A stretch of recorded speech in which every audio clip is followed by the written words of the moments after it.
ಕೆಬಿಆರ್ಪಿ ಪ್ರಧಾನ ಕಾರ್ಯದರ್ಶಿ doctor Jain S ಅವರಿಂದ ಶಿರಡಿ ಸಾಯಿಬಾಬಾಗೆ ವಿಶೇಷ ಆಮಂತ್ರಣ. ಶಿರಡಿಯ ಪವಿತ್ರ ಸಾಯಿಬಾಬಾ ಸನ್ನಿಧಿಯಲ್ಲಿ ಭಕ್ತಿ ಭಾವದ ವಾತಾವರಣ ನಿರ್ಮಾಣವಾಗಿತ್ತು.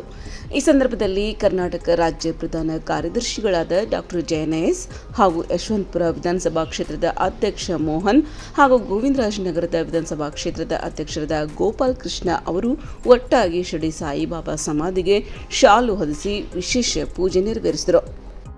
ಇನ್ನು ಇದೇ ವೇಳೆ ಅಖಿಲ ಭಾರತ ರೈತ ಪಕ್ಷದ ಮುಂಬರುವ ವಿವಿಧ ಸಾಮಾಜಿಕ ಕಾರ್ಯಕ್ರಮಗಳಿಗೆ ದೈವಿಕ ಆಶೀರ್ವಾದ ಕೋರಿದ ಮುಖಂಡರು ಬಾಬಾ ಸಮಾಧಿಗೆ ಭಕ್ತಿಯಿಂದ ವಿಶೇಷ ಆಹ್ವಾನವನ್ನು ಸಲ್ಲಿಸಿದರು.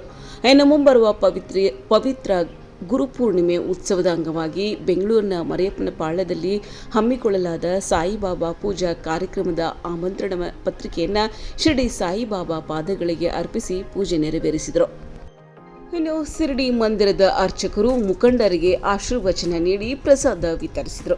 ಒಟ್ಟಾರೆಯಾಗಿ ಶಿರಡಿಯ ಪವಿತ್ರ ಸನ್ನಿಧಿಯಲ್ಲಿ ನಡೆದ ಈ ಧಾರ್ಮಿಕ ಕಾರ್ಯಕ್ರಮವು ಅಖಿಲ ಭಾರತ ರೈತ ಪಕ್ಷದ ಮುಖಂಡರಿಗೆ ಮತ್ತಷ್ಟು ಆತ್ಮವಿಶ್ವಾಸ ಹಾಗೂ ಜನಸೇವೆಯ ಸಂಕಲ್ಪವನ್ನು ತುಂಬುವಂತೆ ಮಾಡಿತು.